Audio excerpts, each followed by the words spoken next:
After you've checked the property thoroughly, let me know if you want to get search and rescue involved. So try to stay away from the flood outside and anything inside the house that could hold a scent. This way, family here does not have access to the cameras on the property. Negative. Jane Doe's on all the local ERs and hospitals.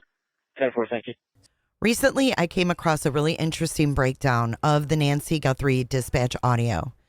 Huge credit to Juanita Adam's YouTube channel for scanning through and compiling these dispatch moments. I want to go through the timeline and analyze what the escalation sounded like in real time. Now, before we get started, this video is for commentary, discussion, and analysis purposes only.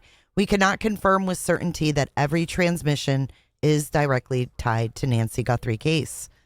But these are the dispatch moments that appear the most relevant based on the timeline discussed.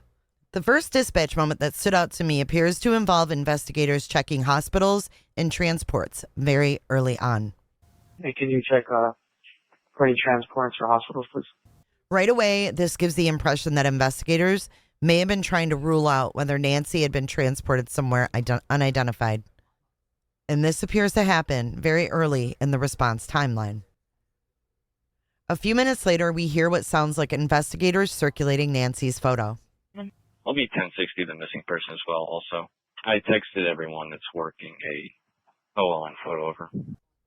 At this point, it sounds like law enforcement is actively distributing a photo to personnel in the area.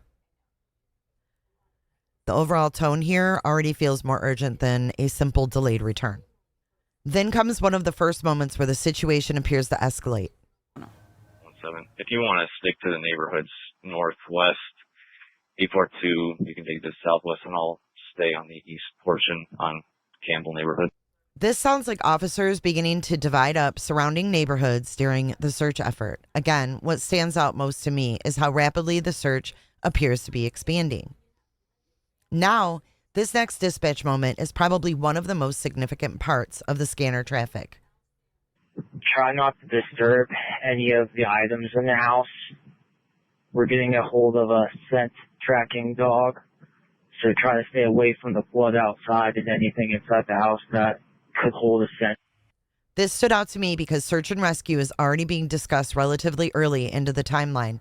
At minimum, it suggests concern about the situation was escalating fairly quickly. At this point, investigators appear concerned about preserving scent and preserving the scene itself. The mention of the scent tracking dog completely changes the tone. This no longer sounds like a routine welfare check. Can you start checking any adjacent properties to see if anyone's got cameras that might be facing this way? Family here does not have access to the cameras on the property. This was another interesting moment because investigators appear focused on nearby surveillance fairly early in the search. The transmission also references family not having access to the cameras on the property. Again, we can't confirm context with certainty, but it's definitely notable. To get into the phone, also Kane is here. This appears to reference Nancy's belongings remaining at the property. And by this point, investigators may already be examining her phone. Negative. Jane Doe's on all the local ERs and hospitals. 10-4, thank you. This appears to indicate that hospitals and ERs had been checked and no unidentified patient matching Nancy's description had been located.